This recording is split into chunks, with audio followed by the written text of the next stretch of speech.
Good evening बच्चों, welcome to example.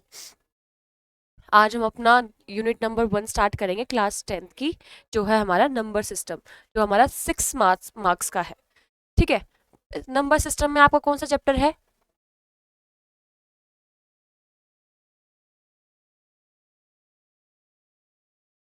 Real numbers. पहले तो पता होना चाहिए कि रियल नंबर्स एक्चुअल में होते क्या है। ठीक है। हमने आज तक बहुत सारे नंबर्स पढ़े। हमने क्या पढ़ा है? हमने 1 पढ़ा है, ठीक है, हमने 2 पढ़ा है, हमने -2 पढ़ा है, हमने 3 पढ़ा है, हमने -3 पढ़ा है, हमने 1/4 पढ़ा है, हमने √2 पढ़ा है, हमने 3.5 पढ़ा है, हमने -3.5 पढ़ा है। ऐसे बहुत सारे नंबर्स हैं जिनको हमने अलग अलग कैटेगरीज में पढ़ा है। एक हमने जीरो भी पढ़ा है। ठीक है। तो रियल नंबर्स जो होते हैं वो इन सभी नंबर्स का कलेक्शन होते हैं, जो हमने छोटे छोटे छोटे छोटे ग्रुप्स बना दिए। जैसे एक ग्रुप है हमारा ये, ठीक है, एक ग्रुप हमारा ये है, एक ग्रुप हमारा ये है, एक ग्रुप हमारा ये है, और इन सभी को मिला के जो ये एक सिंगल ग्रुप बन गया, इसको क्या बोलते हैं हम? रियल नंबर बोलेंगे। मतलब एक कलेक्शन, एक पूरा वर्ल्ड बोल दिया हमने। जैसे हमारा अर्थ है, हमारा अर्थ किस किस का कलेक्शन है? ह्यूमन बींग्स का, एनिमल्स का, बर्ड्स का, इंसेक्ट्स का, अलग अलग डिफरेंट डिफरेंट स्पीसीज का, हर्ब्स का, श्रब्स का, वाटर का, एटमॉस्फेयर का, लैंड का, पता नहीं कितनी सारी चीजें हैं, माउंटेन, सी, हाउसेस। तो वो अर्थ क्या बन गया? एक उन सबका कलेक्शन बन के एक चीज बन गया। यहाँ पे वो रियल नंबर्स कैसे हैं वो मैं अभी बताती हूँ। हमने आज तक क्या क्या पढ़ा है?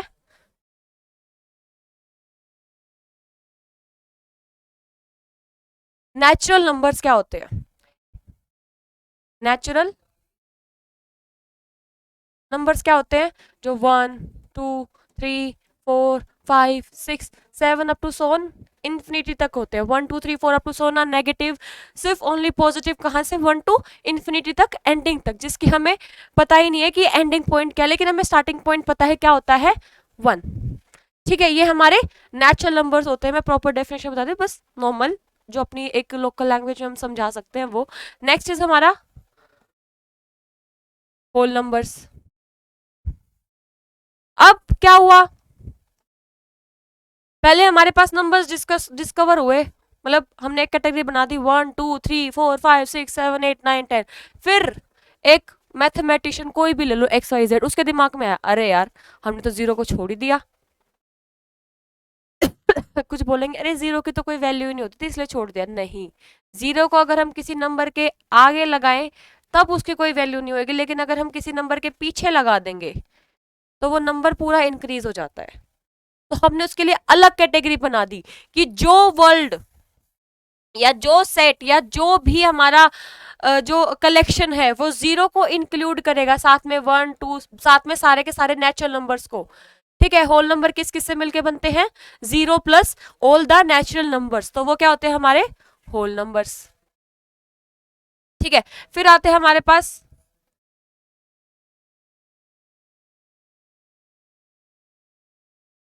इंटीजर्स। ठीक है। इंटीजर्स क्या होते हैं हमारे पास?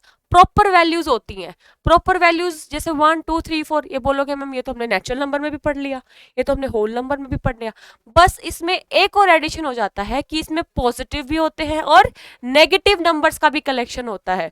ये होता है -इन्फिनिटी से up to so on -4, -3, -2, up to so on 0, 1, 2, 3, 4, 5 up to so on infinity. मतलब जिसमें सारे नेगेटिव, सारे पॉजिटिव और जीरो, सारे नेगेटिव नंबर्स, प्रॉपर नंबर जिसमें डिवीजन में कुछ ना हो।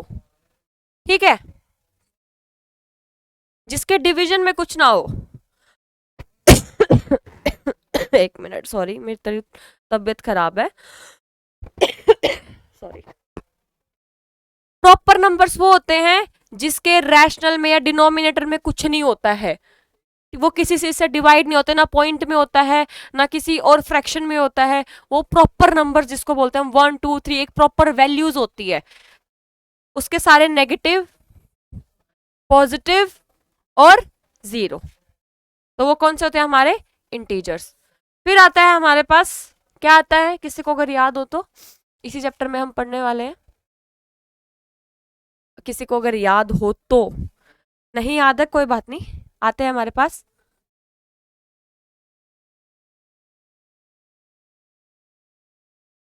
Rational numbers. रैशनल नंबर्स क्या होते हैं? रैशनल नंबर्स वो होते हैं जो p बाय q फॉर्म का हो, और q क्या है, not equals to zero. Normal definition, exact definition में और भी टर्म्स ऐड होती हैं, वो हम जब ये आगे इस चैप्टर में पढ़ेंगे कि इरेशनल नंबर किसी को कैसे प्रूव करना है, रैशनल नंबर कैसे प्रूव करना है, वहां आगे बताऊंगी। अभी थोड़ा सा ओवरव्यू ले रहे हैं, ठीक है। p बाय q फॉर्म का कोई नंबर होता है और जिसमें q is not equals to zero, ठीक है। वो सारे क्या होते हैं हमारे पास, रैशनल नंबर, जैसे कि 1/2, 3/2, 4/2, 5/2, 6/2, -7/2, -8/3, माइनस में भी और पॉजिटिव में भी, वो क्या होते हैं हमारे पास, रैशनल नंबर्स। और इरेशनल नंबर्स क्या होते हैं हमारे पास, जो रैशनल नहीं होते, सिंपल वो इरेशनल होते हैं। उसमें कौन से बन गए, हम मेनली हमारे पास क्या बच जाते हैं, हमारे स्क्वेयर रूट वाले टर्म्स, ठीक है। √2, 3 प्लस √2, 3 माइनस √2, √5, √6, √7, ठीक है। अब आप बोलोगे मैम -√2 भी तो हो सकता है, हाँ हो सकता है। मैम -3 माइनस √2 भी तो हो सकता है, हाँ हो सकता है, किसने मना करा, ठीक है। लेकिन अगर कोई ये बोले कि मैम ये भी तो हो सकता है, √-2, ये भी तो नंबर है, ये भी तो इरेशनल नंबर है, नहीं। हम ऐसा कोई भी इक्वेशन सॉल्व नहीं कर पाते हैं रियल वर्ल्ड में जहां पे रूट के अंदर नेगेटिव आएगा। आपने कभी ऐसे नंबर पढ़े भी नहीं है अभी। ये नंबर आपके आपके हायर मैथमेटिक्स में आएंगे 11th-12th में जाके, कि अगर ऐसी कोई सिचुएशन आ जाए तो उसमें कौन सा नंबर, हम इसको किस कैटेगरी में रखते हैं। नॉलेज के लिए बता देती हूँ, इन नंबर्स को बोलते हैं हम कॉम्प्लेक्स नंबर, क्योंकि इनकी स्टडी थोड़ी कॉम्प्लेक्स होती है। जो भी नंबर रियल वर्ल्ड में हम पढ़ेंगे उनको हम रियल नंबर सिस्टम से कंसिस्ट करेंगे। ऐसे नंबर्स हमारे रियल वर्ल्ड में नहीं आते हैं, इन नंबर्स को हम इमेजिनरी नंबर्स बोलते हैं। जिसको याद रखना है वो रख सकता है, लेकिन कभी भी √-2 रूट के अंदर कभी भी नेगेटिव नहीं आएगा। इतना समझ में आ रहा होगा आई थिंक आप सबको, ठीक है। डेसिमल पॉइंट्स, डेसिमल नंबर भी आ गए इसमें हमारे, ये ले लो 3.15, 3.72, 3.28, दिस टाइप्स। तो ये सब की कलेक्शन क्या कहलाएगी, हमारा क्या कहलाएगी,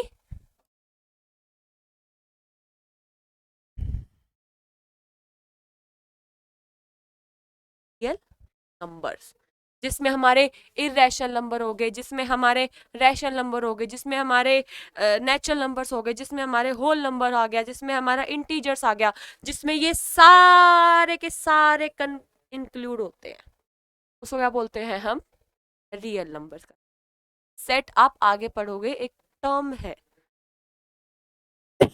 ये कलेक्शन होती है कुछ चीजों की, हमने कलेक्शन बनाई, उसको एक सेट बोल दिया, नाम दे दिया। जैसे कि मेरा नाम क्या है, पूजा है, मेरे पापा का नाम क्या है, राजेश है। ऐसे हमने आइडेंटिफाई करने के लिए कि इस कलेक्शन को क्या बोलेंगे हम, सेट। कौन सा सेट, रियल नंबर का सेट। इसको क्या बोलेंगे, कॉम्प्लेक्स नंबर का सेट। इसको क्या बोलेंगे, इंटीजर्स का सेट। आप हायर क्लास में आने वाले हो, ये छोटी मोटी टर्म्स पता होनी चाहिए, ठीक है। आई थिंक सबको समझ में आ गया कि जिसमें irrational number, natural number, whole number, integer, rational number, सारे के सारे नंबर सिस्टम आपका इंक्लूड हो जाए, पूरी की पूरी रियल नंबर आ जाए, रियल लाइन आ जाए। रियल नंबर आएंगे, कॉम्प्लेक्स नंबर्स हम इंक्लूड नहीं करेंगे जिसमें स्क्वायर रूट के अंदर नेगेटिव होता है। स्क्वायर रूट के बाहर नेगेटिव हो सकता है लेकिन अंदर नहीं होगा, उसका हमने एक अलग से सेट बना रखा है जिसको क्या बोलते हैं हम, कॉम्प्लेक्स नंबर्स का सेट, इमेजिनरी सेट जिसको बोलते हैं, ठीक है।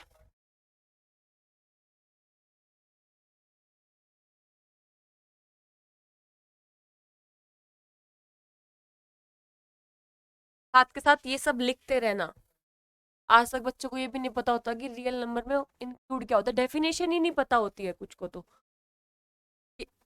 नेचुरल नंबर किसको बोलते हैं, रियल नंबर किसको बोलते हैं, रियल नंबर्स का सेट किसको बोलते हैं। आई आई होप आप सबको समझ में आ रहा होगा।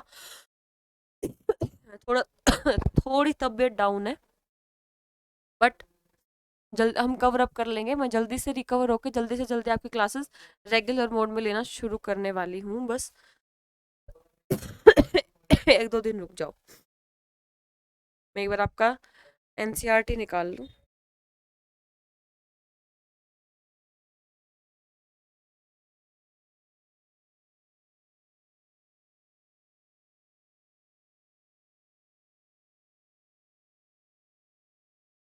अगर क्लियर ना दिख रहा हो तो आप अपने कमेंट्स में लिख सकते हैं और मुझे बता सकते हैं कि आपको क्लियर नहीं दिख रहा है, या हैंडराइटिंग समझ में नहीं आ रही है, या और कुछ समझ में ना आ रहा हो। तो हैंडराइटिंग में थोड़ी गंदी है, थोड़ी एडजस्ट कर लेना। मैं भी थोड़ा टाइम में इम्प्रूव करने की कोशिश करूँगी, ठीक है। इस चैप्टर में हम क्या क्या पढ़ेंगे अब, मैं वो आपको आज मैं थोड़ा ओवरव्यू ही दूंगी, क्योंकि तबीयत अभी मेरी बिल्कुल परफेक्ट नहीं हुई है। इसमें हम एक इक्लुइड्स डिवीजन लेमा पढ़ेंगे, अगर किसी को याद है तो।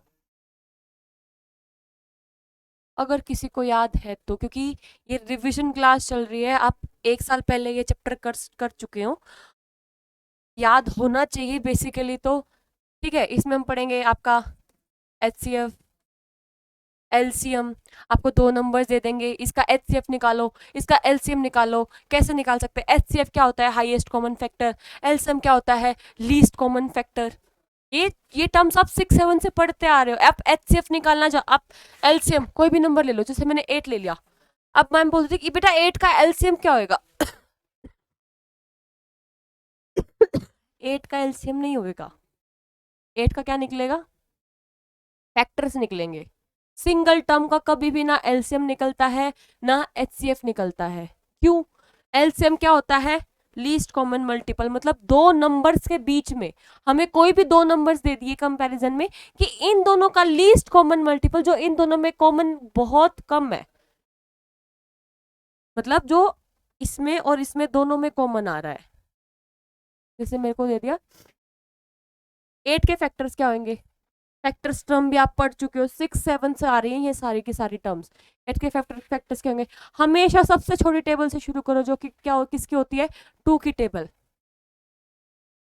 2 4 जा, किस पे जाएगा? फिर से 2 पे जा रहा है भाई, ठीक है। 2 2 जा, किस पे जा रहा है? फिर से 2 पे जा रहा है। तो इसके फैक्टर्स क्या हो गए? 8 को मैं कैसे लिख सकती हूँ? 2 2 2 एंड 1। 1 तो सबका ही फैक्टर होता है, 1 को किसी से मल्टीप्लाई कर लो, आपको सेम एज इट इज वही नंबर मिल जाता है। ठीक है, ये आपके फैक्टर्स होंगे। अब मुझे कोई दूसरा नंबर दे दिया, जैसे कि 9 नहीं,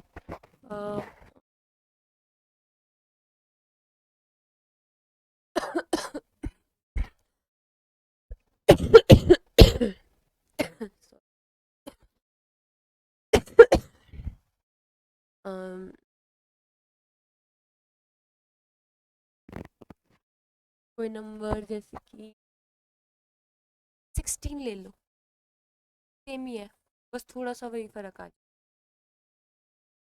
वेट जा, फिर वही 8 के फैक्टर्स हो। मैं थोड़ा डिफरेंट नंबर लेने की सोच, दिमाग में आ ही नहीं रहा है एकदम।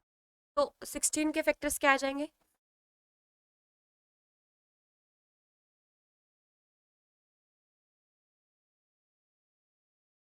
तो ये हमने फैक्टर्स निकालने का मेथड सबको आता होगा कि हम ऐसे किसी के भी फैक्टर्स डिवाइड कर सकते हैं।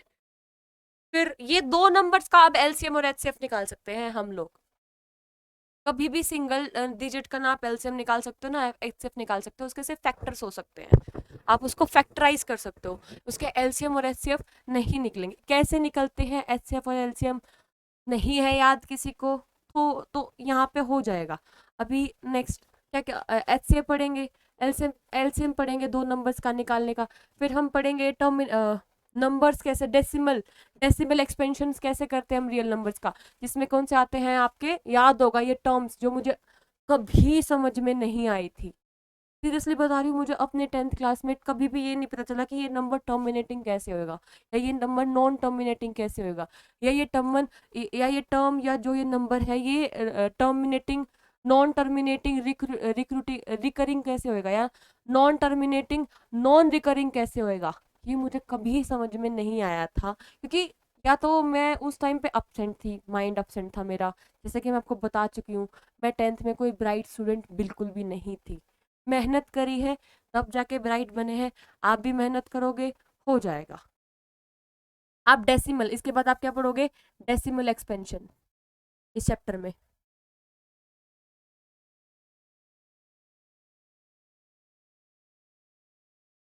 ये जो डिवीजन लेमा है ना, इसके स्टेप्स है, अभी मैंने खोल के नहीं बताया है, किसी को पता होगा कि हम कैसे लिख सकते हैं किसी नंबर को, AQ+R, ठीक है, ऐसे। फिर ये क्वेश्चन होता है, ये आपका रिमाइंडर होता है, अगर R0 तो AQ फॉर्म का होता है।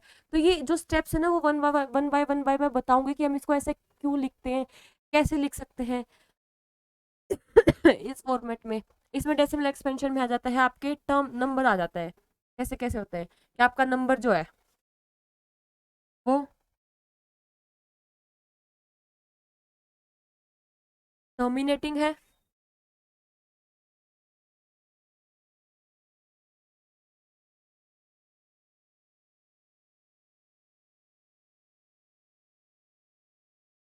नॉन टर्मिनेटिंग है। फिर नॉन टर्मिनेटिंग के भी टाइप्स हैं,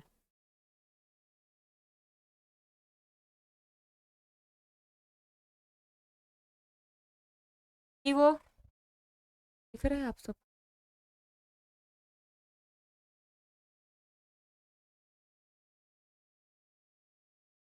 रिकरिंग है,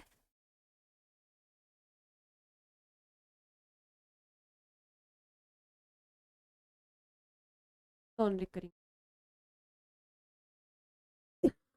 डेसिमल एक्सपेंशन मतलब आपका कोई भी नंबर डेसिमल फॉर्म में दे रखा है, जैसे कि 3.15, 3.161616 ऐसे। तो आपको बताना है कि वो नंबर टर्मिनेटिंग है या वो नंबर नॉन टर्मिनेटिंग है। अगर वो नंबर नॉन टर्मिनेटिंग है तो क्या वो रिकरिंग है या वो नॉन रिकरिंग है।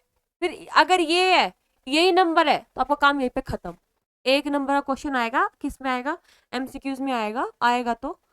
और अगर दो नंबर में आएगा तो पार्ट्स करके आएगा, कि एक एक आएगा कि आपको प्रूव दैट √2 इज इरेशनल, ठीक है, कि √2 या √5 या जो भी नंबर है उसको इरेशनल प्रूफ करो।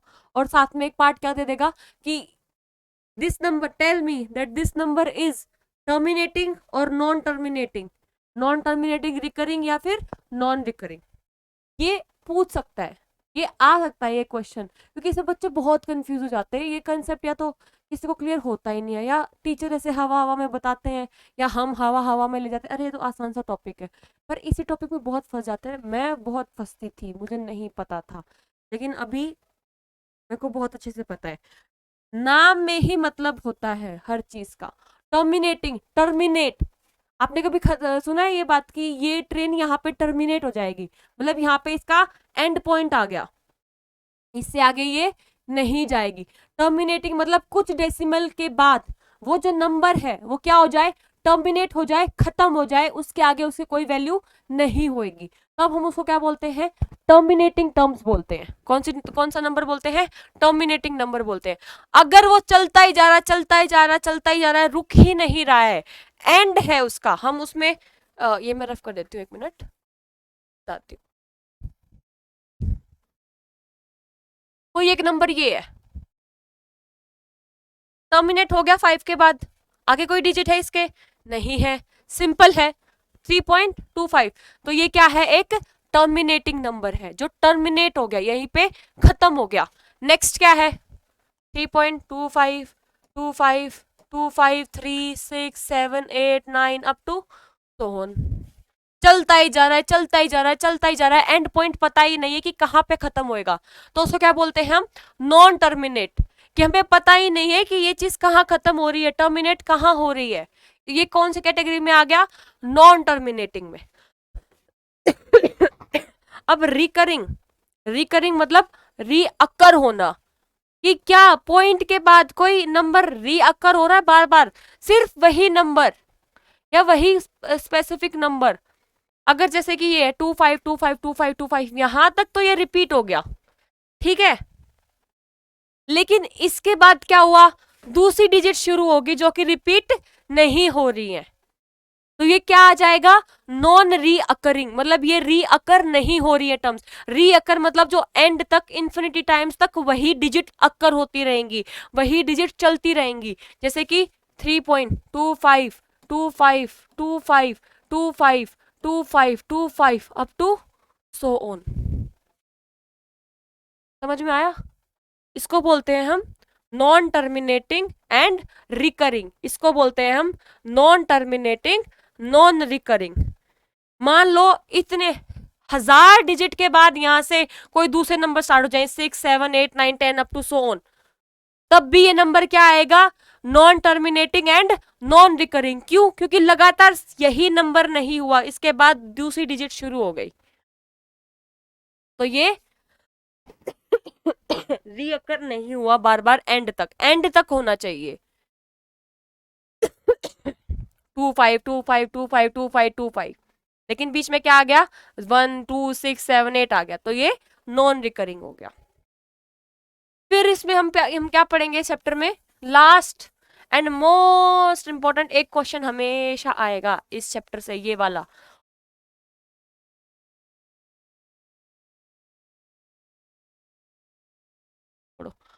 कौन सा आएगा, इरेशनलिटी प्रूव करने का। 6 नंबर में से 3 नंबर ये मान लो आप अपने, 2 नंबर, एक नंबर नॉन टर्मिनेटिंग रिकरिंग वाला, और एक क्वेश्चन तो ये आएगा ही आएगा, 2 नंबर में लगा लो, 2 या 3 में तो आना ही आना है, या तो पार्ट्स करके आए बेशक क्वेश्चन के, पर आएगा। Prove that √2 is irrational, prove that √3 is irrational, number change हो जाएगा बस, प्रोसीजर पूरा वही होएगा। मैं अगर मैंने कोई स्पेसिफिक क्वेश्चन कराया, अगर उसमें मैं 2 लिख रही हूँ ना जहाँ पे, वहां पे अगर आपके क्वेश्चन पेपर में जो नंबर दे रखा हो वो आ जाएगा, जैसे क्वेश्चन नंबर पेपर में 5 दे रखा तो 5 आ जाएगा, 7 दे रखा है तो 7 आ जाएगा, ठीक है। यही चैप्टर का बेसिक्स है कि हमें ये सब पढ़ना है, बहुत इजी है। साथ के साथ में एनसीईआरटी की एक्सरसाइज सोल्व कराती चलूंगी, इस एक्सरसाइज से पहले के बेसिक कंप्लीट हुए, ठीक है, खत्म। फिर हम क्या करेंगे, उस एक्सरसाइज पूरी की पूरी सोल्व कराऊंगी। बाई चांस से मान लो कि कोई क्वेश्चन सेम सेम रिपीट हो रहा है, मैं 2 कराऊंगी, एक आप खुद करोगे, ठीक है। आज के लिए बस इतना ही। तबीयत डाउन है,